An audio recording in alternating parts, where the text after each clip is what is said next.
Hermanos, es un placer acompañarles hoy, en parte porque da mucho ánimo ver a hermanos a través del mundo, ver la gracia de Dios, y en parte porque yo quedo animado en preparándome para estos estudios, volviendo a acordarme de estos textos que no predicamos a menudo. Así que es un beneficio para mí prepararme para esta sesión y compartir con ustedes algo de la palabra de Dios, porque yo, volviendo a repasarlo, yo salgo mejor persona. Voy a invitarles otra vez al segundo libro de Reyes, el capítulo 8, esta vez, segundo de Reyes 8, un texto que tendemos a pasar por alto, no lo predicamos muy a menudo, me parece, en mi experiencia, pero tiene importantes lecciones. Y voy a empezar con una pregunta. Seguramente lo siguiente ha pasado a usted. ¿Alguna vez usted ha estado conversando con alguien sobre una tercera persona y justo en ese momento aparece la tercera persona? Bueno, acá en esta parte del mundo decimos, y hablando de Roma, porque estamos hablando de la persona y por sorpresa se presenta. Bueno, eso es lo que está pasando aquí en Segunda de Reyes, capítulo 8. Los primeros versículos, el siervo de Eliseo está hablando con el rey sobre grandes milagros que Eliseo ha hecho en el pasado y sobre cómo él resucitó el hijo de una mujer, y justo en ese momento aparece la mujer. Entonces hemos tomado por título de la lección las palabras del siervo cuando dice, esta es la mujer y este es su hijo. Él estaba hablando al rey de Israel sobre algunos eventos en la vida de Eliseo, y justo en ese momento apareció ella.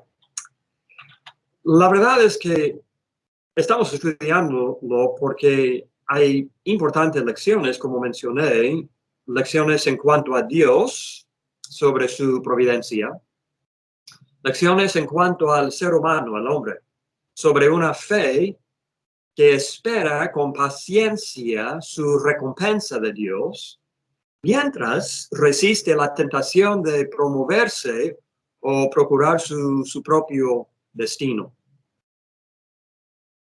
Dios y su providencia, la fe del ser humano, usted y yo, en otras palabras, queremos lo que esta mujer de Sunem tenía.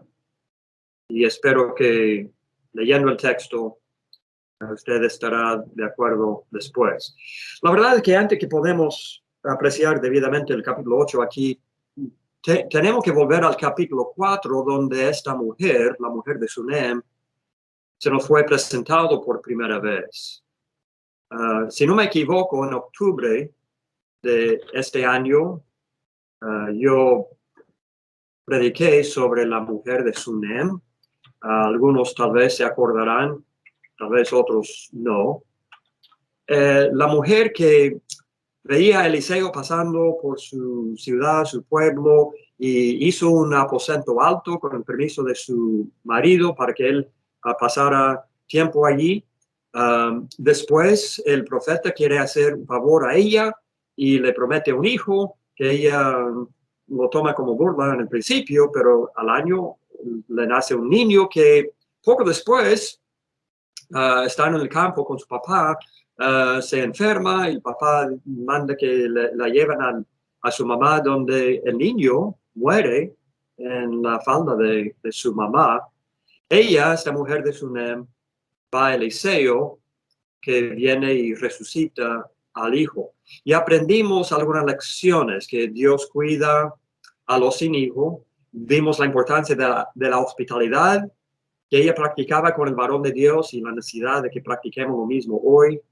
La idea de que ella siempre estaba contenta, la fe de ella en medio de tragedia, y luego su gratitud. En el versículo 37, cuando ve al niño resucitado, pero en vez de correr y agarrar a él, corre y a los pies del profeta y expresa su agradecimiento. Bueno, muchas importantes lecciones en ese capítulo, pero no encontramos ni una palabra sobre ella en el resto del capítulo 4, ni en el 5, ni en el 6, ni en el 7. Leemos sobre Naamán el leproso y cómo Eliseo le sana y muchas cosas. Y en fin, se nos olvida por completo de esta mujer hasta llegar al capítulo 8. Y dice, según de Reyes 8:1, habló Eliseo a aquella mujer a cuyo hijo él había hecho vivir, diciendo. En otras palabras, se nos olvida de ella, pero Dios no olvida de ella. Y para nuestra sorpresa, llegando al capítulo 8, esta mujer que se nos ha olvidado vuelve a aparecerse de repente. Ahora, vamos a leer, según de Reyes, capítulo 8, los primeros 6 versículos, y luego sacaremos las lecciones. Según de Reyes 8, del 1 al 6. Habló Eliseo a aquella mujer a cuyo hijo él había hecho vivir, diciendo, levántate, vete tú y toda tu casa a vivir donde puedas, porque Jehová ha llamado el hambre, la cual vendrá sobre la tierra por 7 años. Entonces la mujer se levantó e hizo como el varón de Dios le dijo. Y se fue ella con su familia y vivió en tierra de los filisteos 7 años. Y cuando habían pasado los 7 años, la mujer volvió de la tierra de los filisteos. Después salió para implorar al rey por su casa y por sus tierras.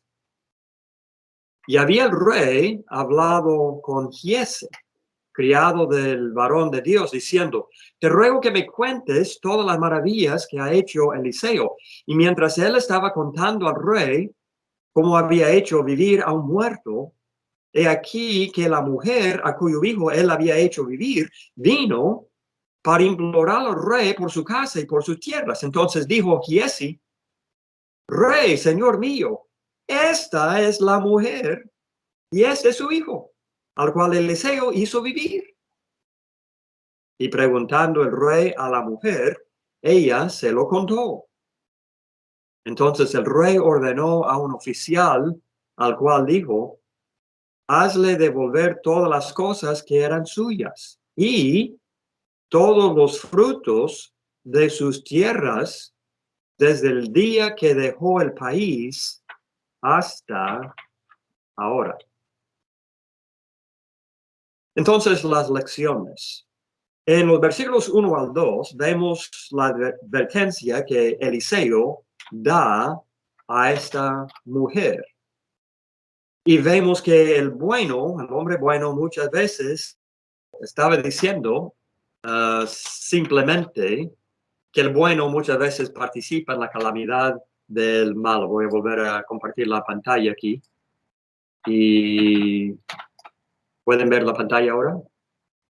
La que sí. El bueno muchas veces participa en la calamidad del malo. En otras palabras, el hambre, sin duda, aunque no se especifica en este texto, el hambre sin duda era castigo por el pecado, porque la ley de Moisés había especificado este tipo de cosas como consecuencia de la desobediencia. Hambres en la tierra de Israel fueron profetizadas. Por ejemplo, Deuteronomio capítulo 28, empezando en el versículo 23, Deuteronomio 28, 23. Y los cielos que están sobre tu cabeza serán de bronce, y la tierra que está debajo de ti de hierro. Dará Jehová por lluvia a tu tierra polvo y ceniza. De los cielos descenderán sobre ti hasta que perezcas. Algo similar en los versículos 38 al 40. Antes que los israelitas entraron en la tierra prometida, centenares de años anteriormente, Dios ya les había dado aviso de antemano. Si no cumplen con los requisitos de la ley, con los requisitos del pacto, esto será el castigo. Y aquí en el capítulo 8 del Segundo de Reyes, Eliseo está diciendo a la mujer irse porque va a haber hambre por 7 años. Seguramente por el pecado de este reino norteño que desde el principio, desde los días de Jeroboam, ha sido nación de pecado o pecadora. El punto aquí es que esta mujer parece ser gente buena, ¿verdad? Buena persona. Y el inocente muchas veces padece en el apuro causado por el pecado de otros. Y así es la vida, así es el mundo, el universo sobre el cual Dios tiene el mando y tenemos que aprenderlo. Esta mujer fue obligada a abandonar su casa, abandonar su propiedad, todo lo que era conocido, todo lo que era cómodo para morar como extranjera entre idólatras. Vimos aquí en el texto que ella vivió entre los filisteos 7 años. Ahora, también aprender, y todo esto por el pecado de la nación de Israel y por el rey de Israel. Ahora, también vemos que el bueno siempre será protegido durante la calamidad. Y mientras no se le hacía cosa bonita, dejarlo conocido, dejarlo cómodo, dejar su propiedad para tierra ajena, cosas les hubieran salido peores si no lo hace. En tiempos de hambre, el profeta bien hubiera pensado solamente en el sufrimiento del país en general, sin tomar en cuenta algún individuo. Pero la misericordia de Dios mueve a Eliseo a dar aviso a esta tsunamita de antemano. Y no hay idea aquí de que se hubiera dado este aviso a otros en el país, pero a esta sí. Y esto por la bondad que ella practicaba antes para con el profeta. ¿Se acuerda ya en el capítulo 4 que mencionamos? Segundo de Reyes 4:8, aconteció también que un día pasaba Eliseo por Sunem y había allí una mujer importante que le invitaba insistentemente a que comiese. Y cuando él pasaba por allí, venía a la casa de ella a comer. Además, en el 10, ella dijo a su marido, he aquí, yo entiendo que este que siempre pasa por nuestra casa es varón santo de Dios. Yo te ruego que hagamos un pequeño aposento de paredes y pongamos allí cama, mesa, silla y candelero para que cuando él viniera a nosotros se quede en él. Por esta bondad que se nos ha olvidado, porque han pasado varios capítulos aquí y se nos olvida de ella. Dios no lo olvida. Y ahora cuando le va a tocar a vivir en país de hambre, Dios le da aviso de antemano para que se escape del hambre. Da pena que tuvo que conocer este hambre, pero hubiera sido peor no haber tenido el aviso de antemano. Y no solamente fue protegido del hambre, el bueno siempre tendrá provisión durante la calamidad. Le fue dicho que morara en donde hallara lugar. Ella escogió la tierra de los filisteos. Y allí Dios le proveía por 7 años. ¿Qué obra de fe en obedecer este mandamiento? Un mandamiento no fácil, mandamiento de ser peregrino. Y nada sino la palabra del profeta para animarme a hacer esto. Podríamos imaginar cosas que pasaran por su mente, o por lo menos que pasarían por nuestras mentes si estuviéramos en los zapatos de ella. ¿Qué si Eliseo resulta equivocado aquí? Yo estoy abandonando propiedad, casa, y esto, y si él se equivoca, yo creo que voy a esperar más evidencia. Voy a esperar que empiecen a detenerse las lluvias y yo quiero ver algo aquí antes de hacer una cosa tan drástica. Pero la palabra de Dios le era suficiente. Ella partió. En cambio, la demoró. ¿Se acuerda cuando Dios viene a salvarle de la destrucción? Él demora. Y muchos demoran todavía hoy cuando Dios habla, sea en cuanto a su salvación o sea en cuanto a los mandamientos de servir a otros. Demoramos. Escuchamos el sermón y luego lo ponemos a un lado y demoramos. No demoremos, hermanos, en obedecer. Sigamos el ejemplo de esta mujer, porque ella nos está enseñando la clase de fe verdadera. Siempre conviene al pueblo de Dios obedecer sus mandamientos. ¿No dice Pablo, según los Corintios 5:7, que andamos no por vista, sino por fe? Dios mandó.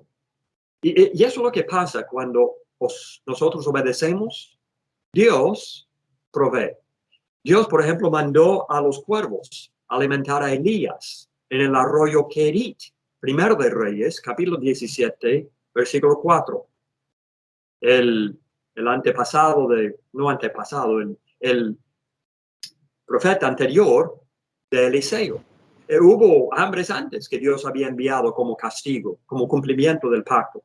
Y cuando hubo hambre en la tierra en aquel tiempo, Dios mandó a los cuervos a alimentar a Elías. Y luego cuando se acabó aún el arroyo y esa comida, Dios mandó a la viuda de Sarepta a alimentarle al mismo profeta.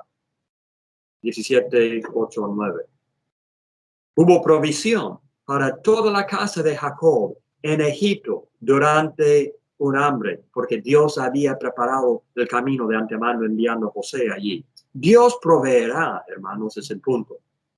Hay un salmo, Salmo 34, versículo 10, que dice: los leoncillos necesitan y tienen hambre, pero los que buscan a Jehová no tendrán falta de ningún bien. La fuerza de ese versículo es que está en la comparación de lo mayor a lo menor, o menor a mayor. Los leoncillos en general no necesitan, es un leoncillo. Los animales salvajes salen y matan y comen. Y la idea es que casi nunca los leoncillos pasan de necesidad. Bueno, cuanto menos los que buscan a Jehová. Si los leoncillos necesitan, los que buscan a Jehová nunca necesitan. Y ese es el punto del salmo. ¿Qué dijo Cristo? Mateo 6:33, sobre buscar primeramente el reino de Dios, y estas cosas os serán añadidas. El problema es que no lo creemos con la fe genuina, viva, que actúe y obedezca a Dios aún en los mandamientos difíciles.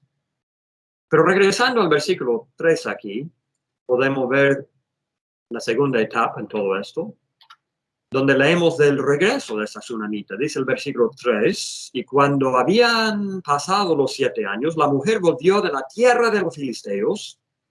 Después salió para implorar al rey por su casa y por sus tierras.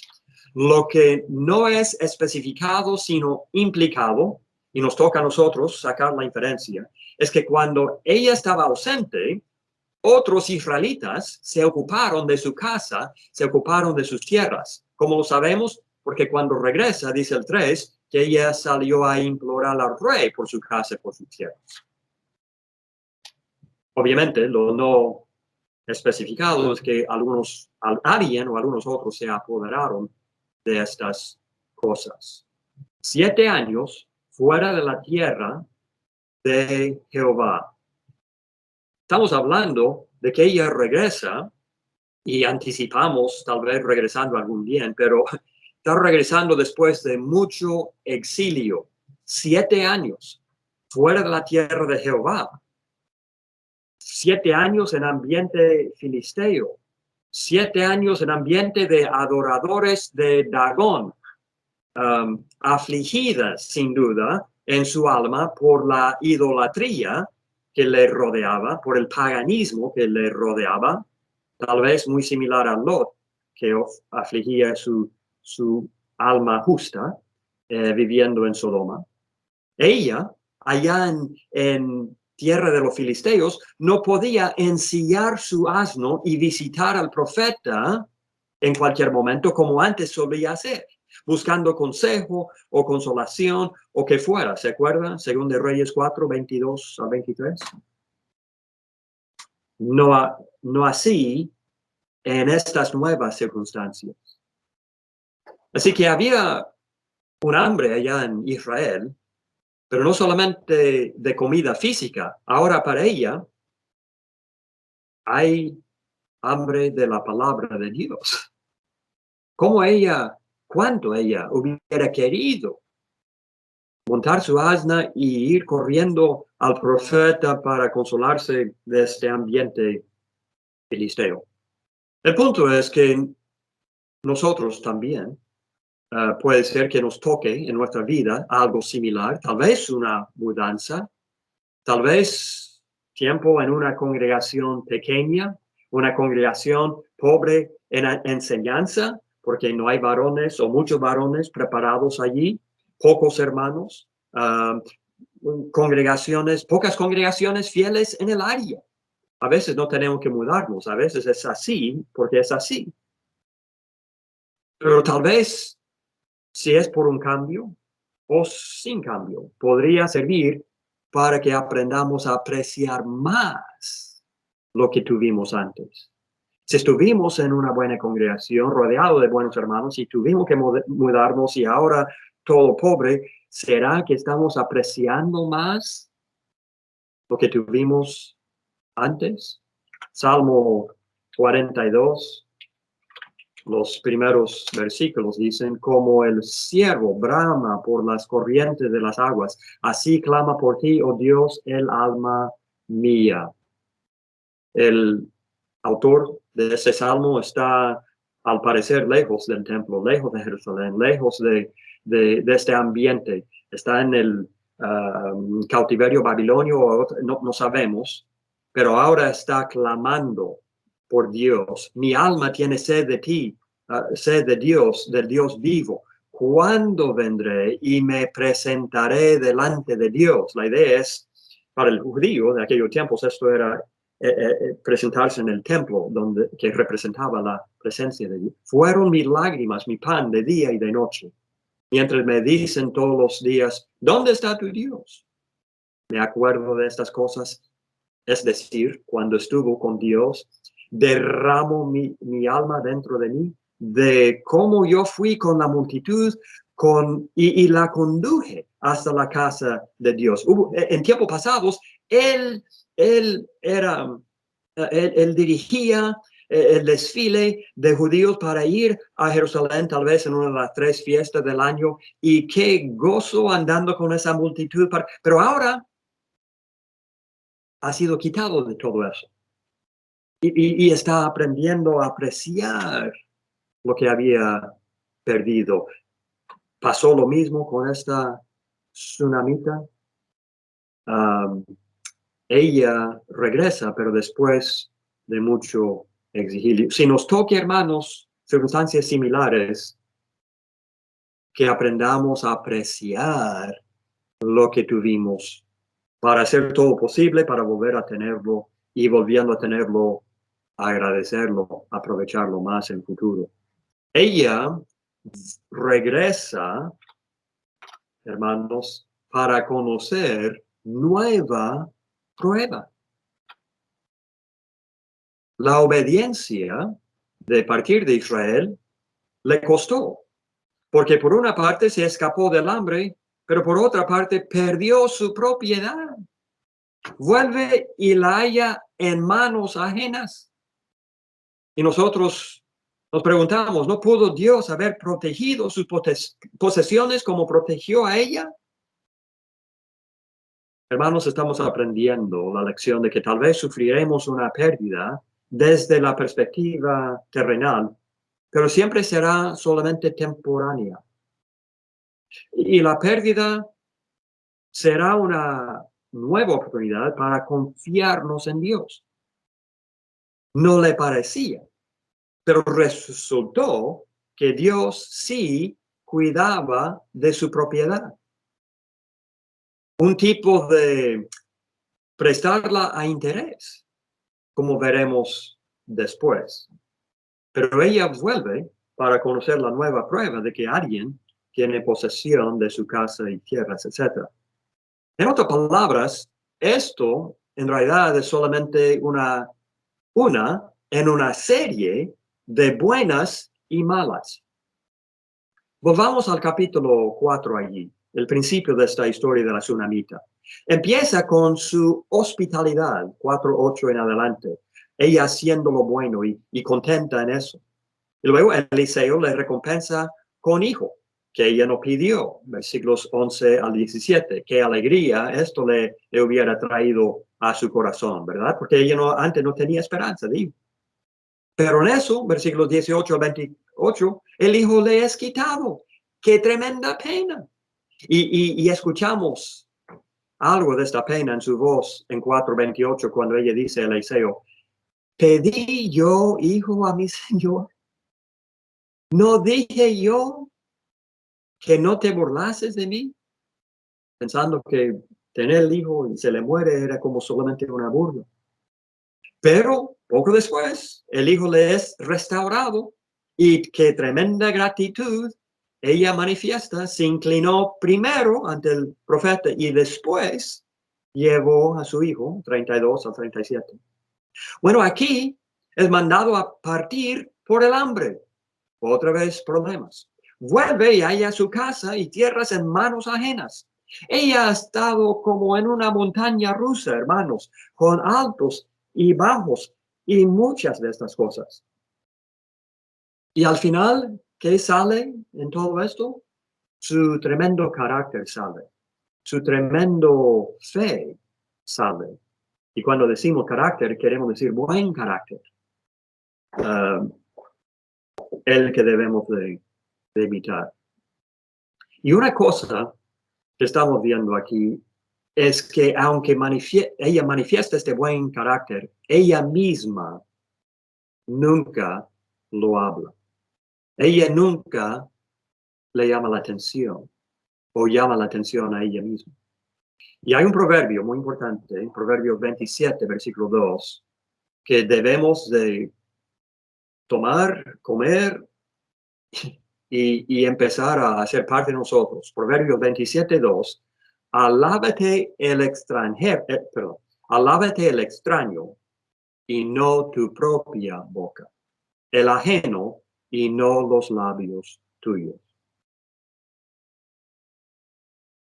Algo similar encontramos en 1 Timoteo 5, 24 al 25, cuando Pablo dice, asimismo se hacen manifiestas las buenas obras y las que son de otra manera no pueden permanecer ocultas. La forma de alabar a uno mismo no es con la boca, sino por las obras. Porque el principio que Pablo está enseñando aquí es que las buenas obras no las tenemos que anunciar, no lo paramos en las esquinas como Cristo condenaba allá en Mateo capítulo 6, anunciando que vamos a dar limosnas o estamos orando y esto y aquello. Yo fui a la hermana fulana para visitarla en el hospital, yo llevé comida esta acá, no anunciando, no con los labios de uno, sino haciéndolo sin saberse los demás. Y dice Pablo, las buenas obras no pueden permanecer ocultas, tarde que temprano saldrán. En el caso de esta mujer, el siervo del profeta está anunciándolo al rey. Porque ella no se alaba. Ella no alaba a sí misma con su propia boca. Ella dejaba que el ajeno, que el extraño, que en este caso Giese, otra persona, lo hiciera. Y cuando aprendemos este tipo de humildad, veremos que Dios la recompensa bien. Podríamos, a propósito, notarse aquí la buena influencia de Eliseo. Eliseo no está aquí.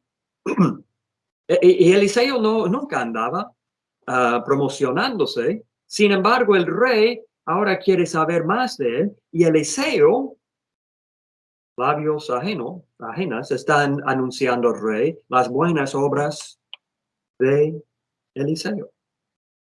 Pero la parte más llamativa del relato está por venir. En esta petición de la tsunamita, en los versículos 4 al 6. Había el rey hablado con Giese, criado del varón de Dios, diciendo: te ruego que me cuentes todas las maravillas que ha hecho Eliseo. Y mientras él estaba contando al rey cómo había hecho vivir a un muerto, he aquí que la mujer, a cuyo hijo él había hecho vivir, vino para implorar al rey por su casa y por sus tierras. Entonces dijo Giese: rey, señor mío, esta es la mujer y este es su hijo, al cual Eliseo hizo vivir. Y preguntando el rey a la mujer, ella se lo contó.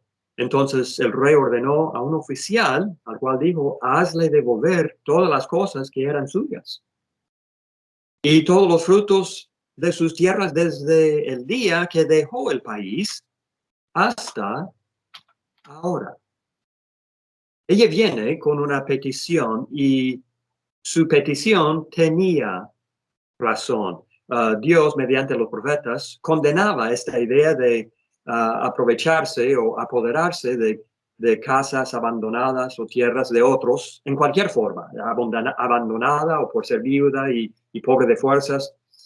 Isaías 5:8, por ejemplo: hay de los que juntan casa a casa y añaden heredad a heredad hasta ocuparlo todo, ignorando que esta heredad era del otro y debía quedarse en la posesión de él, porque al final la heredad era de Dios. Y si yo puedo andar juntándome todo a mí, voy a creer que yo soy dueño de esta tierra, y no es así. Siempre era tierra prestada de Dios. Él era el dueño siempre. En fin, Dios no permitía, Dios no aprobaba que alguien hiciera lo que hicieron con esta tsunamita. Así que ella tiene razón en venir al rey y hacer esta petición. Pero lo que más nos llama la atención es la oportunidad providencial. Dios mantiene el derecho de los que confían en Él. Salmo 9, versículo 4, versículos 9 al 10, uno de varios pasajes que enseñan esto. Porque has mantenido mi derecho y mi causa. Te has sentado en el trono juzgando con justicia. 9:10, Jehová será refugio del pobre, refugio para el tiempo de angustia. En ti confiarán los que conocen tu nombre, por cuanto tú, oh Jehová, no desamparaste a los que te buscaron. Eso es lo que estamos viendo aquí, otro ejemplo de lo mismo. Pero Dios preparaba el camino para la petición de esta mujer. Se juntan muchas circunstancias aquí, pero sin violar el libre albedrío del hombre. No, Dios no está aquí moviendo a estos hombres, reyes, siervos y mujeres como piezas de ajedrez. Pero a la vez no se puede negar que Él está obrando aquí. Por casualidad, cuando ella se acerca con esta petición, Giese y el rey hablan de las obras de Eliseo. Podríamos pararnos aquí un momento para hablar del rey y por qué su interés en esto. La Biblia no lo revela, hay varias posibilidades. Tal vez era hombre de naturaleza dividida entre lo bueno y lo malo. Por una parte, tendrá reverencia y respeto para Eliseo, pero obviamente sin tomar en serio la ley de Dios y la palabra de Eliseo para obedecerlo, ¿no? El texto no da a entender esto. Tal vez el hambre le había humillado un poquito. Tal vez se está llegando al arrepentimiento por haber amenazado la vida de Eliseo. O tal vez la simple curiosidad sin mayor importancia. No sabemos por qué está pidiendo que el siervo relata estas historias. Pero eso es lo que está pasando justo cuando la mujer llega. Y en eso la mujer entra con su hijo. Y Giese, sorprendido, dice: rey, señor mía, esta es la mujer y este es su hijo. Pero ¿qué pasa cuando Giese dice esto? El corazón del rey ya está preparado. Apenas está escuchando del niño en el campo allí, enfermo, el papá mandando que le llevan a su mamá y ya le daba pena el relato del niño llevado del campo para morir en la falda de su mamá. Y en eso entra ella. ¿Cómo no puede reaccionar sino de forma buena a favor de ella, verdad? Así que la providencia de Dios, y por último, no nos da la sorpresa que ella tiene éxito. Ella recibe lo que pide.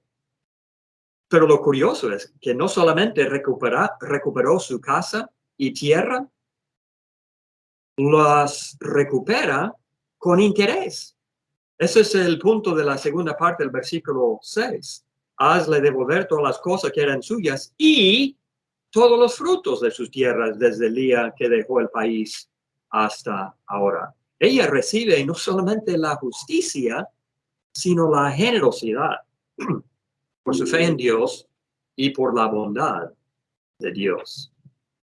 Entonces, con esto podemos concluir nuestro mensaje de esta mañana.